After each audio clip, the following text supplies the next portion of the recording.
오늘 계속해서 언약서를 할 텐데 언약서 가운데서 여러 가지 다양한 규례가 오늘도 나옵니다. 먼저 16절, 17절을 같이 읽어보겠습니다. 시작. 사람이 약혼하지 아니한 처녀를 꾀어 동침하였으면 납폐금을 주고 아내로 삼을 것이요. 만일 처녀의 아버지가 딸을 그에게 주기를 거절하면 그는 처녀에게 납폐금으로 돈을 낼지니라. 여기서 처녀를 깨어 동침했다 이렇게 말하니까 강간했구나 이렇게 생각하기가 쉽지만 강간의 케이스랑은 조금 다릅니다. 오늘 본문은 신명기 22장 25절에서 27절에 보면 뭐라고 나오냐 하면 만일 남자가 어떤 약혼한 처녀를 들에서 만나서 강간하였으면 그 강간한 남자만 죽일 것이요. 그 처녀에게는 아무것도 행하지 말 것은 처녀에게는 죽일 죄가 없음이라. 이 일은 사람이 일어나 그 이웃을 쳐 죽인 것과 같은 것이라. 남자가 처녀를 들에서 만난 까닭에 그 약혼한 처녀가 소리질러도 구원할 자가 없음이더라. 오늘 강간과 오늘 사례를 다른 것을 제가 읽어드린 건데 성경은 분명하게 강간한 자는 어떻게 하라고요? 사형에 해당한다 이렇게 말하고 있습니다.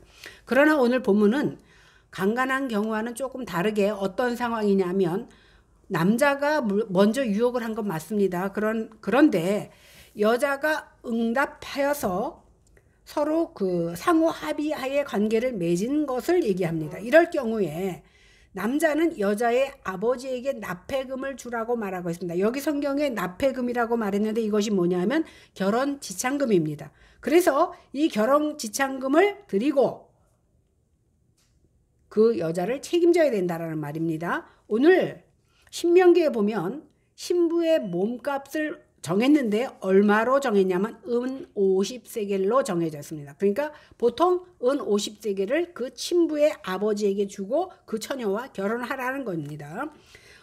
근데 예외적으로 신부의 아버지가 도무지 그 신랑이 마음에 안 들 경우가 있습니다.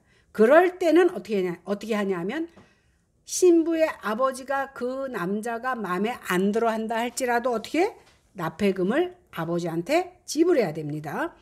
여기서 우리가 납폐금을 결혼 지참금을 낸다고 하니까 결국은 아버지가 딸을 팔아먹는 게 아니야? 이런 생각을 할 수도 있습니다. 그런데 남자가 지불하는 그 납폐금은 그 당시에는요 사람 하나가 그 동력이었어요. 노동력. 그러다 보니까 노동력 하나가 이 집에서 그쪽 집으로 가게 되니까 노동력에 대한 대가를 주는 것이기도 하고 그 다음에 신부의 아버지가 시집가는 딸에게 그 돈을 줄 수도 있어요. 그렇기 때문에 선물이 될 수도 있습니다. 그러니까 결국은 그 아버지의 딸을 우리 집으로 데려가는 보상금으로 생각하면 쉽습니다. 그런데요 이 납폐금은 그 신부의 가정의 그 형편에 따라서 조금 달라집니다.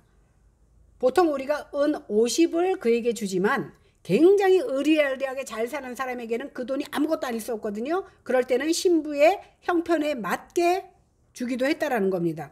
우리가 분명하게 알 것은 뭐냐면 이 결혼 지참금이 결코 여자를 매매하는 그런 개념이 아니라 여인의 법적 책임은 시집가기 전에는 친정 아버지에게 있다라는 것을 알려주는 겁니다. 여기서 우리가 배우는 원리가 있는데 첫 번째는 뭐냐 하면 이 성이라는 것이 쾌락을 위해서 주어진 것이 아니라는 것입니다. 그리고 결혼의 범위 안에서 하나님께서 허락하셨다는 겁니다. 둘째는 하나님이 남편이 될 사람이라 할지라도 결혼 전에 성적인 순결을 보호해야 할 의무가 있다는 것을 오늘 알려주고 있습니다. 그러니까 남자가 유혹해서 여자가 응답했다 할지라도 하나님 앞에는 정당화될 수 없다라는 것을 말해주고 있는 겁니다. 세 번째는 일반적인 원리로서 하나님께서는 자기 백성들 남자가 됐든 여자가 됐든 성적인 순결을 요구하신다라는 사실입니다. 우리가 이런 말을 하다 보니까 지금이 어느 시대인데 구닥다리 같은 말을 한다라고 생각하는 사람도 있을 겁니다. 그러나 이것은 구닥다리가 아니라 하나님의 성품의 반영이다라고 믿음으로 받아들여야 될 줄로 믿습니다. 18절에서 20절을 같이 보겠습니다. 시작. 너는 무당을 살려두지 말라. 짐승과 행음하는 자는 반드시 죽일지니라. 여호와 외에 다른 신에게 제사를 드리는 자는 멸할지니라. 여기 그러니까 무당, 그 다음에 짐승과 행음하는 수간, 다른 신에게 예배드리는 것에 관한 규례인데 이 세 가지의 특징은 뭐냐면 하나님께서 가장 싫어하는 것이고 이 세 조건은 다 사형에 해당한다라는 사실입니다.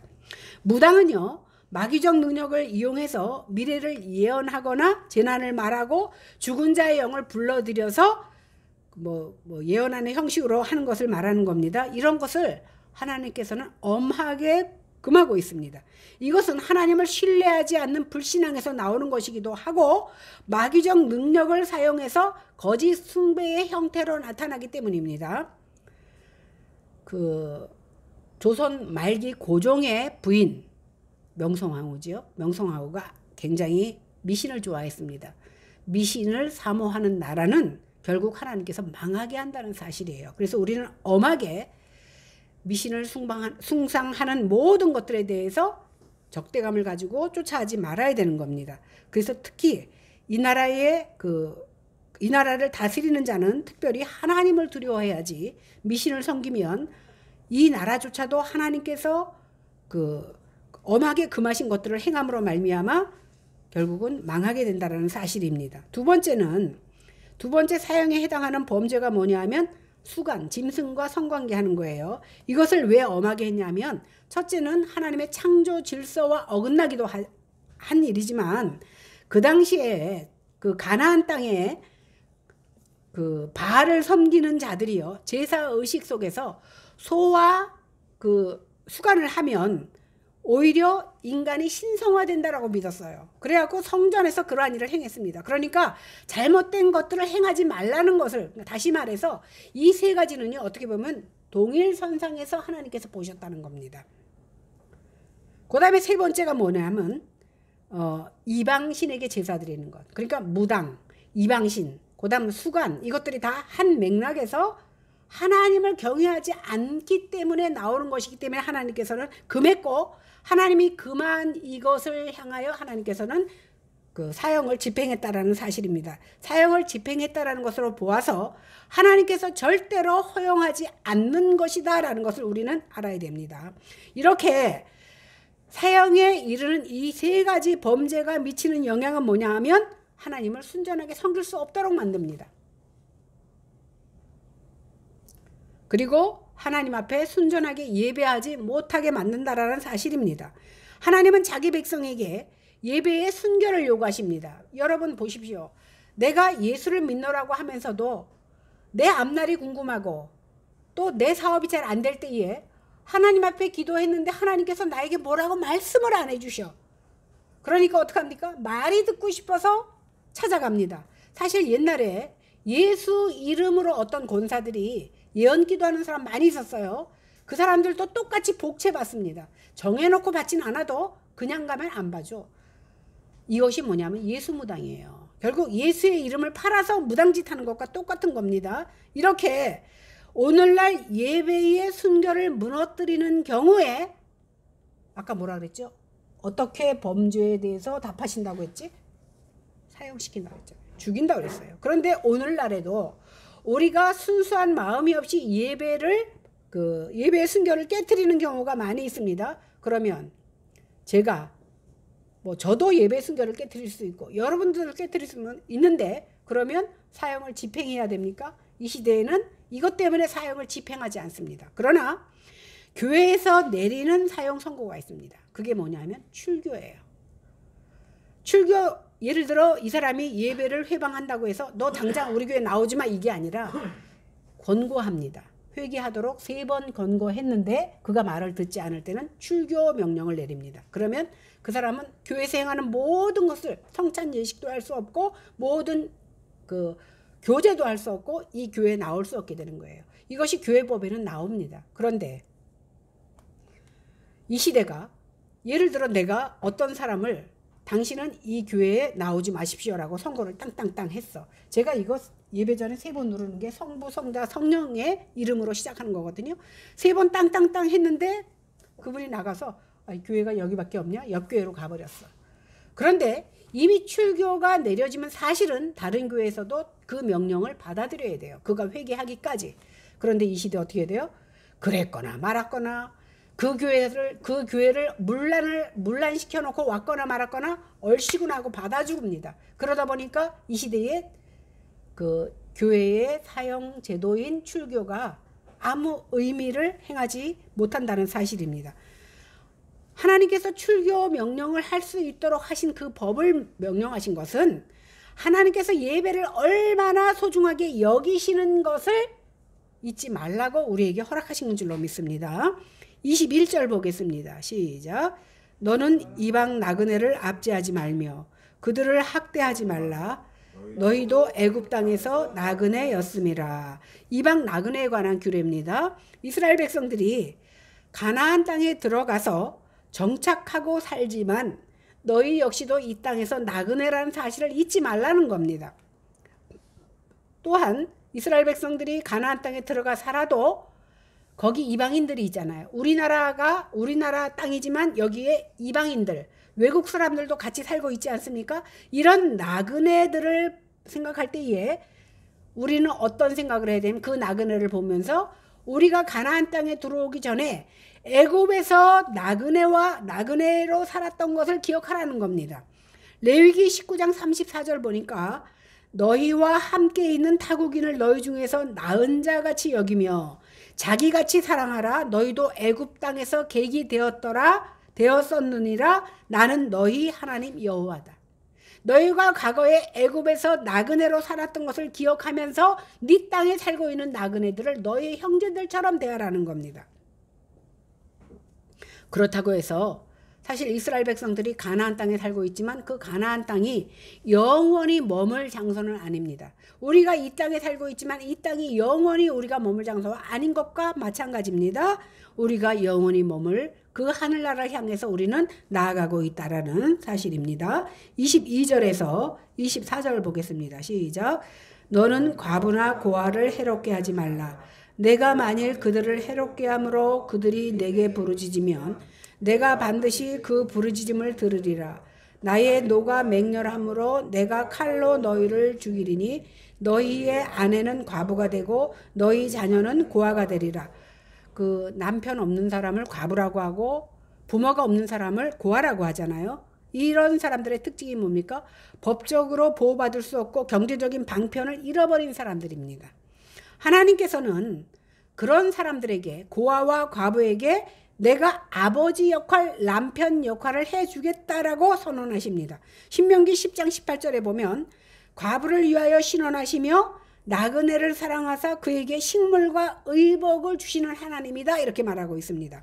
과부와 고아를 해롭게 하고 학대하면 그들이 어떻게 합니까? 너희들이 애굽에서 부르짖었던 것처럼 그들도 부르짖는다는 겁니다. 그들이 부르짖을 때 하나님은 어떻게 합니까? 그 부르짖음을 들으시고 하나님의 노가 맹렬하여 칼로 너희를 죽일 것이라는 겁니다. 그러면 칼로 너희를 치면 어떻게 돼요? 너희 아내가 그들처럼 과부가 되고 너의 자식이 그들처럼 고아가 된다라는 겁니다. 얼마나 무서운 말씀인지 모릅니다. 이스라엘이 애굽에서 고역 중에 부르짖었을 때 하나님께서는 그 부르짖음을 들으시고 그의 조상들과 언약한 그 말씀대로 어떻게 했습니까? 그들을 애굽을 심판하시고 애굽에서 구원해 내셨습니다.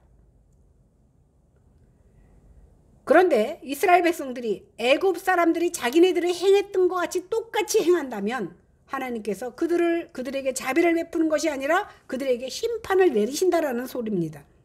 이것이 바로 이스라엘을 구원하는 목적이요 심판하시는 목적이 된다라는 사실입니다. 그러므로 우리가 교회에 나와서 하나님이 어떠한 분이신지를 제대로 알아야 돼요. 그래서 이웃을 내 몸처럼 사랑하고 우리 이웃들에게 내가 나를 사랑한 것처럼 그들에게 사랑을 베풀어야 되는 것이 하나님의 의도인 것을 우리는 깨달아야 됩니다. 우리가 나를 위한 하나님으로 여기고 산다면 그것은 하나님을 섬기는 것이 아니라 우상 숭배하는 것과 똑같다는 거예요. 아까 그 예수 무당들, 하나님 무당들과 똑같다는 거예요. 그러니까 하나님은 나만을 위해서 내가 하고자 하는 대로 끌어오는 하나님이 아니라 하나님이 의도하는 바대로 우리는 나를 죽이고 이웃을 사랑하며 나아가야 될 줄로 믿습니다. 25절에서 27절입니다. 시작. 내가 만일 너와 함께한 내 백성 중에서 가난한 자에게 돈을 구워주면 너는 그에게 채권자같이 하지 말며 이자를 받지 말 것이며 내가 만일 이웃의 옷을 전당 잡거든 해가 지기 전에 그에게 돌려보내라.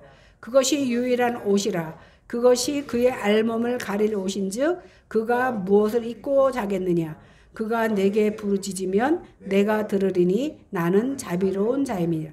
오늘 이 말씀을 듣다 보면 그 당시는 그 의복이 귀했기 때문에 그냥 계절별로 한 벌만 갖고 사는 사람들이 굉장히 많았어요. 물론 이 시대에는 뭐 옷이 천지로 날렸기 때문에 조금 안 맞는 말 같기도 하지만 오늘 이 말씀은 전체적으로 경제적인 약자에 대한 규례다 이렇게 생각하면 됩니다.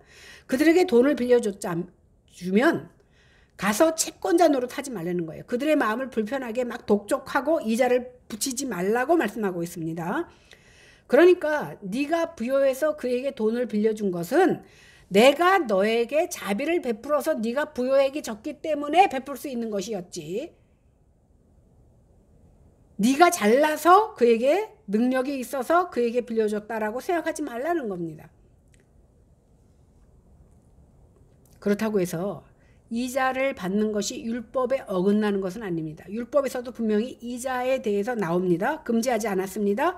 외국인에게 이자를 받는 것은 허용이 되었습니다. 오늘 신명기 23장 20절에 보니까 타국인에게 내가 구워주면 이자를 받아도 되거니와 내 형제에게 구워주거든 이자 받지 말라. 그리하면 내 하나님 여호와께서 내가 들어가서 차지할 땅에서 내 손으로 행하는 것에 복을 주리라.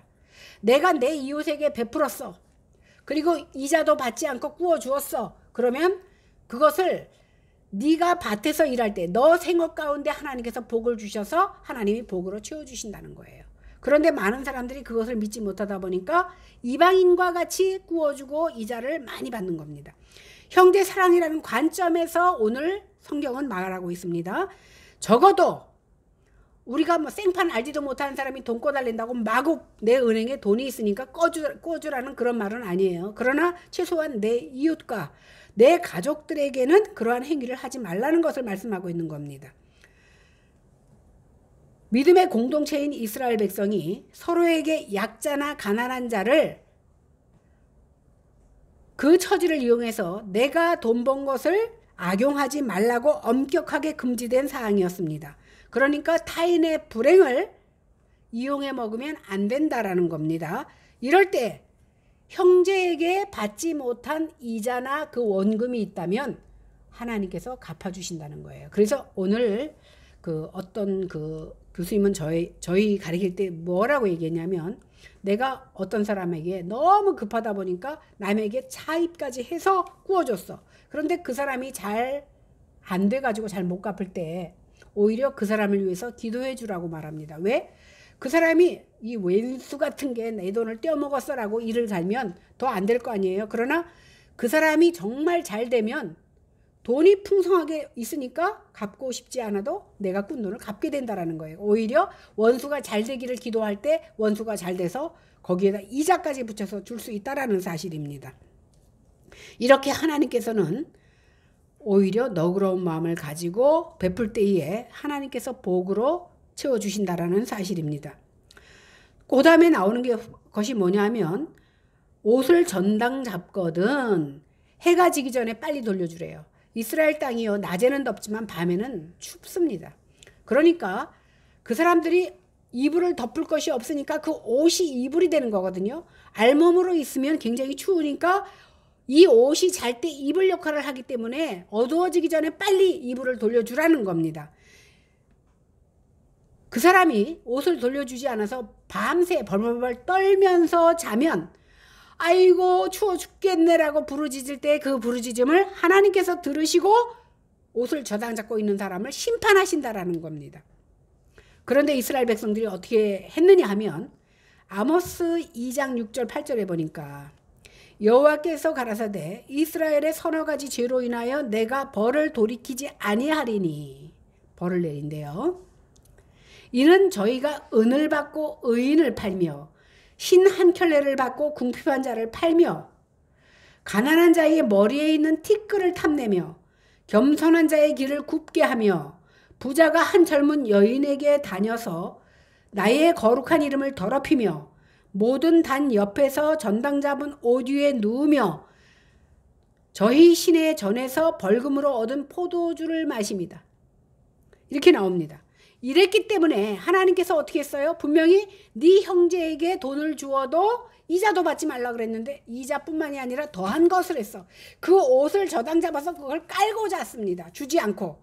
이럴 때 하나님께서 그들에게 어떻게 했냐면 북이스라엘을 아수르에 망하게 하고 남유다는 바벨론에 망하게 해서 그들을 포로로 잡아가게 하고 잡아갈 뿐만이 아니라 그들을 칼로 찔러 죽입니다. 그러다 보니까 이스라엘의 아내들은 과부가 되었고 이스라엘의 아이들은 고아가 되었습니다. 왜? 그들이 하나님의 명령을 지키지 않고 인색하게 군 결과입니다. 그러면 우리 성도들은 어떻게 살아야 됩니까? 야고보서 5장 9절에서 11절에 보니까 형제들아 서로 원망하지 말고 그래야 심판을 면한다.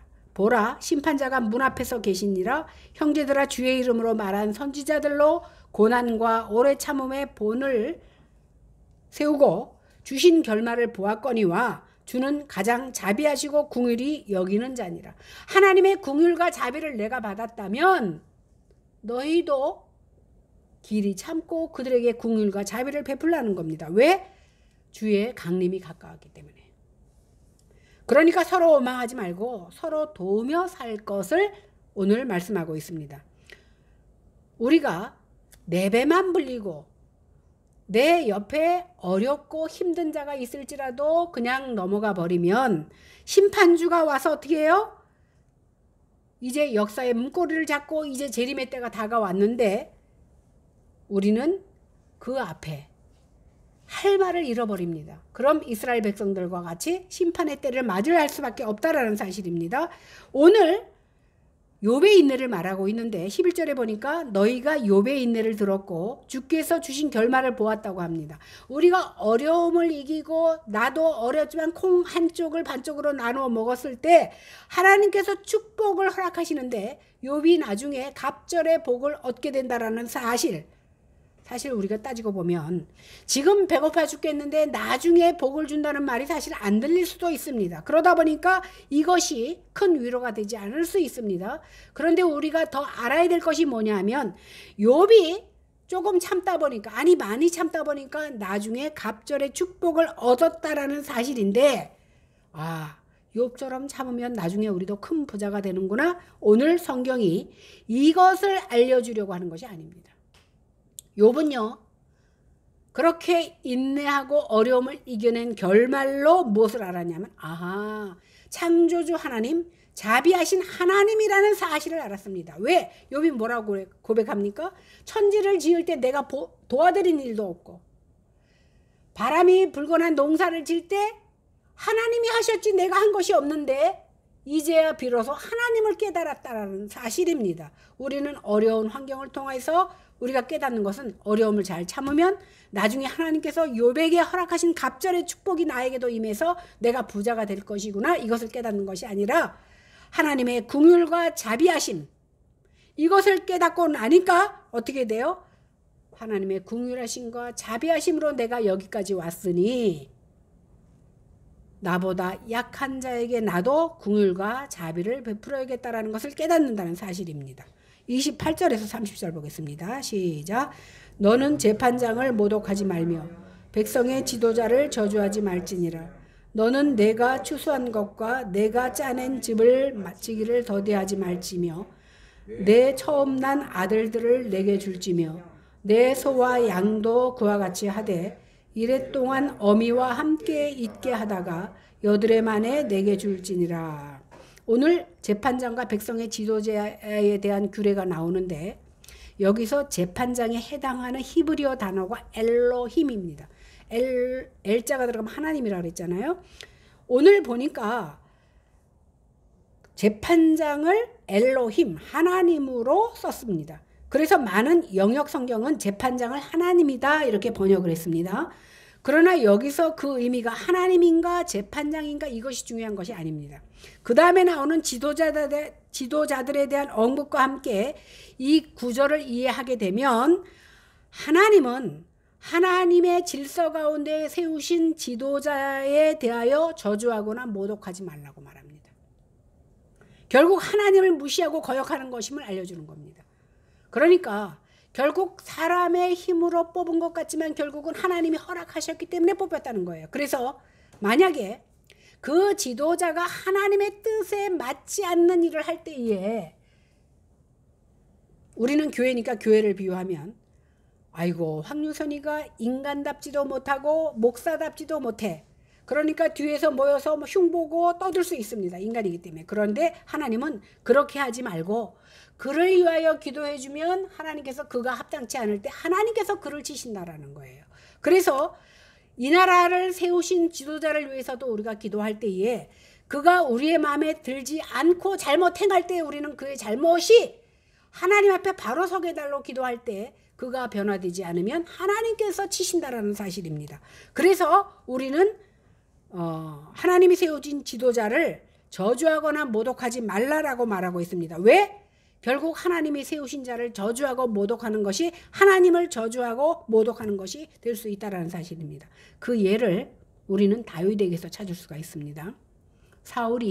사실은 사울이 장인어른이잖아요. 그럼에도 불구하고 참 그 권세가 얼마나 무서운지 하나님께서 다윗을 왕으로 세우실 것을 알고 다윗을 죽이려고 쫓아다닙니다. 죽이려고 쫓아다니니까 다윗은 죽어라 하고 쫓김을 당합니다. 그런데 여러 번이나 다윗이 사울을 죽일 기회가 있었습니다. 그럼에도 불구하고 그는 그 사울의 옷자락만 잘라서 그 옆에 놓고 갑니다. 왜? 내가 칼을 지녔고 너를 죽일 수 있었지만 죽이지 않고 간다라는 표시만 남겨놓고 갑니다. 왜 그랬습니까? 그가 죽일 기회가 많았지만 하나님이 세우신 종이라는 사실 때문에 그가 해하지 않았던 겁니다. 그래서 오히려 나중에 사울이 자살하도록 도와준 사람을 해하는 것을 우리는 알 수 있습니다. 하나님께서 다윗을 귀하게 여기신 점이 바로 이겁니다. 하나님의 율례를 거역하는 것은 결국 하나님을 모독하는 것이라는 것을 다윗은 알았기 때문에 세우신 종을 함부로 대하지 않았던 겁니다. 그러므로 이 법을 무시하고 거역하는 것이 바로 거룩한 백성 이스라엘에게 준 규례입니다. 그러므로 백성의 재판장이나 지도자들은 철저하게 하나님의 율례를 따라 재판해야 됩니다. 그렇지 않으면 거룩하지 못한 것이 되는 겁니다. 요즘도 보면은 법정에서 조작하거나 잘못되게 판결을 내려서 억울하게 당하는 사람들이 굉장히 많이 있는데 결국은 감추인 것이 드러나지 않을 것이 없는 그러한 모습으로 하나님께서는 모든 것을 심판하신다는 사실입니다. 그런데 이렇게 하나님께서 너희가 교회 안에서 거룩해야 된다고 가르쳐 주다 보니까 모든 사람들이 교회 오면 다 거룩해요. 거룩한 모습으로 드러납니다. 말하는 거나 행동하는 것이 다 거룩하게 나타납니다. 그런데 이 거룩한 사람들이 세상 밖으로 나가면 어떻게 됩니까? 세상 사람들과 똑같은 모습으로 삽니다. 그러나 정작 거룩함이 나타나야 될 현장이 어디입니까? 교회 안에서는 시키지 않아도 다 거룩하게 예배 드립니다. 그러나 거룩해야 될 현장은 바로 세상이라는 사실입니다. 오늘 우리가 보는 23장의 내용들이 다 삶의 현장에서 너희가 하나님의 자비와 긍휼을 베풀라는 사실입니다. 이제 29절 30절에 보니까 첫 열매와 관련된 규례들이 나옵니다. 하나님께서는 추수한 것을 짜낸 즙을 하나님께 드릴 때 더디하지 말라라고 말하고 있습니다. 우리가 이제 하나님 앞에 그 첫 열매, 우리로 말하면 10의 1조를 드릴 때에 더디 바치는 이유가 뭐냐면 계산하는 거예요. 이번 달에 11조를 바치면 이만큼 내 생활비가 줄어드는데 바쳐 말어. 계산해보고 바치지 말라는 겁니다. 다음에 좀 더 여유 있을 때 바쳐야지 라고 생각하는 것, 이것이 바로 더디 드리는 겁니다. 하나님께서는 이러한 얄팍한 생각을 하는 우리의 마음을 하시고 그렇게 하지 마라. 먼저 하나님의 것을 우선하여 드리고 그 다음에 너희 것을 쓰라는 겁니다. 그럴 때 하나님께서 채워주셔요. 만약에 하나님께서 복을 주시는데 제가 그냥 헌금할 때 보니까 줄까 말까 낼까 말까 하다가 했네. 나도 한번 그래 볼까? 그리고 만약에 복을 그렇게 주신다고 생각해 보세요. 그렇다는 게 아니라 그러면 하나님 되게 째째하시네. 그거 주실 거 확 줘버리시지 왜 그거를 재고 계셔? 그렇게 말할 수 있는 사람이 내가 쟀던 것은 잊어버리고 하는 말이라는 사실이에요. 그래서 하나님께서 뭔가를 드릴 때, 하나님께 우리가 뭔가를 드릴 때는요, 재지 말고 믿음으로 드려야 됩니다. 그래서 우리가 헌금하는 것도 지극히 적은 것이지만 전적으로 믿음이 요구된다는 사실입니다. 우리가 예물을 드릴 때 헌금 시간이 있으니까 할 수 없이 드린다 이런 마음으로 드리는 것이 아니라 예물을 드리는 마음은 하나님을 신뢰하고 하나님께서 우리의 생명을 유지시키며 필요를 공급해 주시며 나에게 베풀어 주신 그 은혜에 감사하는 마음으로 드려야 된다라는 사실입니다. 그래서 하나님께 하는 것은 내 것보다 먼저 드려지는 것, 이것이 앞서야 된다라는 사실입니다. 이러한 섬기는 믿음은 이런 믿음이어야 되는 겁니다. 그래서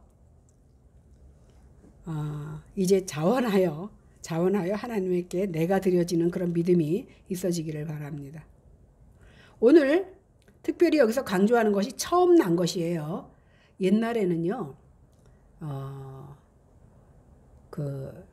첫 열매, 농사를 지어서 처음 딴 열매, 그 소쿠리는요, 옛날 분들은 우리 그 선조들 어떻게 했냐면 처음 딴 거를 집으로 가져가지 않고 바로 목사님 댁으로 가져가서 첫 열매를 하나님께 드리는 기분으로 목사님께 드렸습니다. 그리고 짐승, 소와 양도 처음 새끼를 낳으면 하나님 앞에 드리는데 어떻게 드리냐면 7일 동안은 어미에게 놔두고 8일째 되는 날 하나님 앞에 드립니다. 이것이 바로 처음 것을 구별하여 드리게 하는 것은 유월절 규례에서 나왔는데 10번째 재앙으로 사람이나 짐승이나 처음 난 수컷이 죽임을 당할 때에 어떻게 됐죠? 어린 양의 피를 문설주와 임방에 바른 사람들은 죽지 않았습니다. 그때부터 우리는 사람이나 짐승이나 처음 난 것은 어떻게 하나님 앞에 드립니다. 그러니까 사람 처음 첫 아들을 죽이라는 것이 아니라 그래서 우리는 처음 난 자식을 하나님의 것으로 인정하고 서원 기도를 해서 하나님의 종으로 드렸던 경우가 굉장히 많이 있습니다. 그러니까 이 처음 것을 드린다는 건 뭐냐면 첫 것은 내 거 아니니까 라고 드리는 것이 아니라 첫 것을 드린다는 것은 처음부터 마지막 것이다, 하나님의 것이다 라는 고백으로 드리는 거예요. 11조도 우리가 10의 1조를 드리지만 하나님이 주셨다고 해서 10의 10을 다 하나님께 드리면 우리는 다 굶어 죽어야 되잖아요. 처음 것을 드린다는 것은 처음 것도 끝에 것까지도 다 하나님의 것이지만 처음 것을 드림으로 다 하나님의 것임을 인정하며 믿음으로 드리는 고백이라는 사실입니다. 그래서 처음 곡식이 거룩한 즉 나머지까지도 다 거룩하게 된다라는 사실입니다. 로마서 11장 16절에 보니까 제사하는 처음 익은 곡식가루가 거룩한 즉 떡덩이도 그러하고 뿌리가 거룩한 즉 가지도 거룩하다.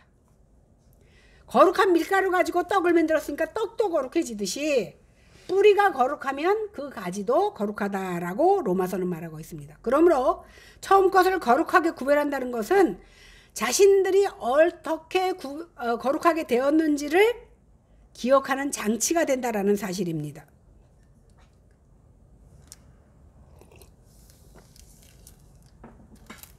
그래서 우리는 우리의 처음 것을 우리가 어떻게 여기고 있는지를 돌아보아야 됩니다.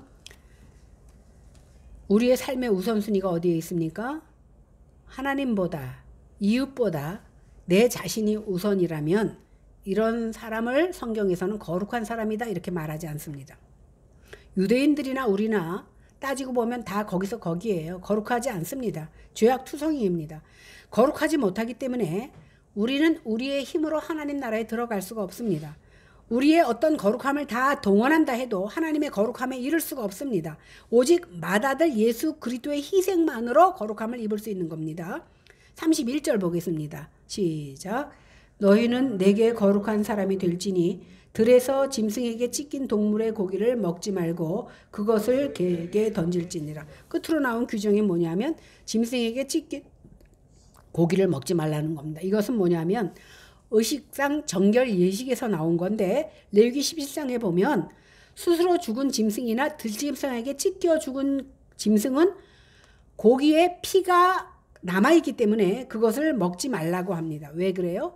피는 생명을 상징하는 것이기 때문입니다.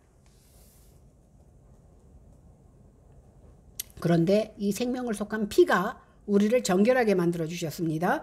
그러니까 피 흘림이 없었다면 우리가 제속함을 받지 못합니다. 그러므로 우리가 거룩한 사람이 되는 길은 오직 예수 그리스도께서 십자가에서 피 흘려 주신 그것을 믿는 믿음으로 말미암아 그 십자가의 희생으로 우리가 거룩하고 깨끗하게 됐다라는 사실입니다. 그래서 우리는 예수의 공로를 힘입어 거룩하고 깨끗한 백성이 되었다라는 사실입니다. 하나님이 요구하시는 경건은 종교적인 경건이 아니에요. 그러니까 종교적인 어떤 행위를 잘한다고 해서 거룩해지는 것이 아니라, 그러니까 하나님께서는 외식하는 것을 싫어했습니다. 내 마음의 중심에서 온전히 하나님 앞에 드려지는 것, 이것이 바로 참 경건입니다. 오늘 주님이 살을 찢으시고 피 흘려주심을 기억하면서 조금 있다가 우리가 성찬을 할 텐데, 우리 주님이 행하셔서 이제 이후로 날마다 주님의 십자가 공로를 의지하며 살아가는 저와 여러분들이 되시기를 주님의 이름으로 간절히 축원합니다. 기도하겠습니다. 하나님 감사합니다. 부족하고 연약한 저희들을 오늘도 귀한 말씀으로 거듭나게 해주시니 감사합니다. 우리는 무식하여 듣고도 잊어버리고 아버지 하나님의 말씀을 받고도 돌이켜서 하나님 앞에 범죄하며 살아가고 있지만, 그래서 예수 그리스도께서 십자가의 보혈을 흘려주심으로 우리를 정결케 해주셨다는 사실을 깨달아라. 이제 주님께 받은 그 은혜와 자비와 긍휼을 베풀며 살아가는 저와 우리 성도들이 다 될 수 있도록 하나님이 역사하여 주시옵소서. 감사드리며 예수님 이름으로 간절히 기도했사옵나이다. 아멘. 찬송가 229장입니다.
절입니다.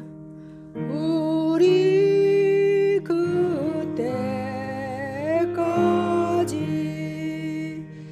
십자가를 지고 주의 자비함과 은혜 널리